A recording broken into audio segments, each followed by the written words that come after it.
சூரிய சிவப்போ விழிகளிலே அந்த எரிமலை குடிப்போ நெற்றியிலே போர்க்கோலம் கொண்டாள் தேவி துர்கா தன் பக்தருக்காக ஓடி வந்தாள்.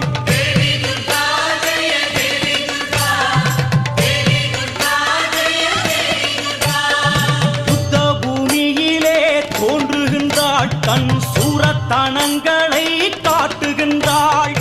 அண்டத்தை படைத்தவள் தேவி துர்கா இந்த அற்ப அசூரனை நோக்குகின்றாள்.